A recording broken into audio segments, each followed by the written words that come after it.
समाधि के सोपान। अध्याय 21।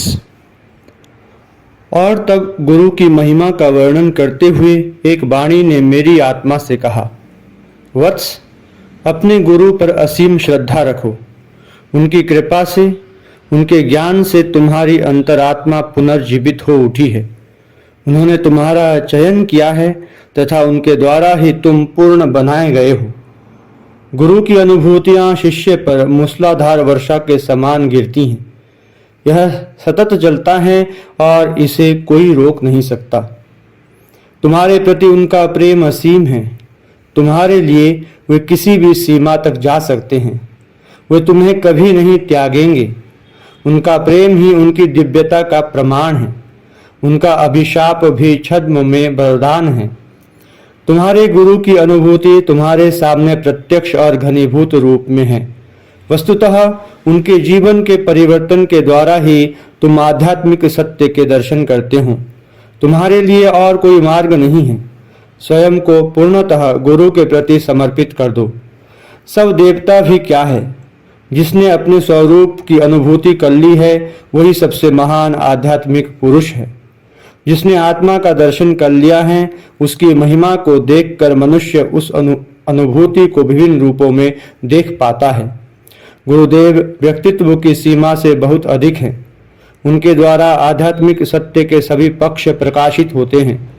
क्या वे स्वयं शिव नहीं हैं? शिव महान गुरु के एक पक्ष मात्र है।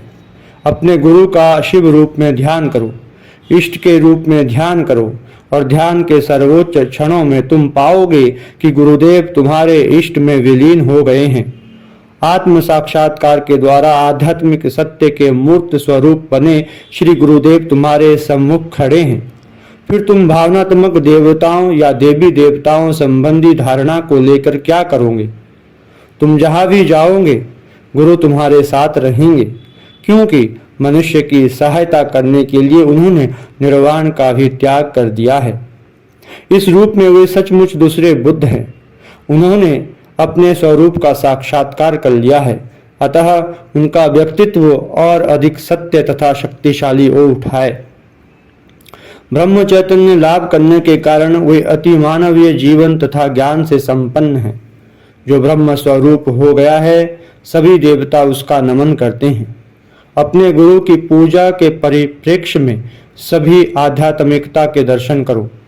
इस प्रकार सभी एक हो जाएगा तथा सर्वोच्च अद्वैत चेतना की उपलब्धि होगी, क्योंकि विशाल से विशालतम परिप्रेक्ष्य में गुरु के दर्शन होंगे।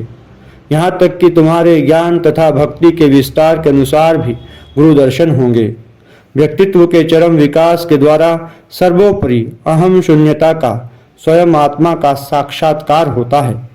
वहाँ गुरु, ईश्वर और तुम तथा समस्त विश्व ब्रह्मांड एक हो जाते हैं। वही लक्ष्य है। गुरुदेव को असीम के परिप्रेक्ष्य में देखो। वही सर्वश्रेष्ठ ज्ञान है। गुरु भक्ति के द्वारा तुम सर्वोच्च पथ पर गमन करते हो। एक अर्थ में आध्यात्मिक महापुरुष इष्ट से भी अधिक सत्य हैं। तुम पुत्र के द्वारा ही पिता को समझ सकते हो। ईश्वर की पूजा करने के पूर्व ईश्वर तुल्य मनुष्य की पूजा करो। मनुष्य की ब्रह्मानुभूति संपन्न चेतना के अतिरिक्त ईश्वर और कहाँ है? शिष्य के लिए गुरु पूजा ही सर्वश्रेष्ठ है, क्योंकि गुरु के व्यक्तित्व की पूजा के द्वारा तुम्हारा क्षुद्र व्यक्तित्व बोध भी तिरोहित हो जाएगा तथा आध्यात्मिक दृष्टि का क्षितिज विशाल से विशालतर हो जाएगा। पहले शारीरिक उपस्थिति आवश्यक है, उसके पश्चात आती है गुरु के व्यक्तित्व की पूजा। दूसरा सोपान है शारीरिक उपस्थिति तथा गुरु पूजा के भी परे जाना, क्योंकि गुरु बताते हैं कि शरीर आत्मा नहीं है। शरीर अवस्था से गुरु के उपदेशों तथा सिद्धांतों की ओर, व्यक्ति से तत्व की ओर शिष्य को बच्चे के समान प्रशिक्षित करना आवश्यक है। घनिष्ठ संबंधों में सर्वोपरि घनिष्ठ गुरु शिष्य के संबंध में शरीर और मन का उतना महत्व नहीं रह जाता। स्वयं गुरु ही आत्मा की उच्च से उच्चतम अनुभूति के द्वारा शिष्य में प्रविष्ट हो जाती हैं। गुरु के स्वभाव में शिष्य का व्यक्तित्व अधिकाधिक विलीन हो जाता है और गुरुदेव का व्यक्तित्व अधिकाधिक उस महत तत्व में, जिसका कि गुरुदेव का शरीर भी एक व्यक्त स्वरूप है, विलीन हो जाता है और तब उस अत्युदात्त एकत्व की उपलब्धि होती है। गुरु तथा शिष्य के दो व्यक्तित्वों का जल मिलकर असीम ब्रह्म समुद्र हो जाता है। उस परम सौंदर्य की उपलब्धि के लिए जहाँ गुरु की आज्ञा होगी, क्या तुम वहाँ नहीं जाओगे? उनके लिए यदि उनकी इच्छा हो तो क्या तुम सहस्रों जन्म मृत्यु के चक्र में नहीं पड़ोगे? तुम उनके प्रिय सेवक हो, उनकी इच्छा हो ही तुम्हारे लिए नियम है।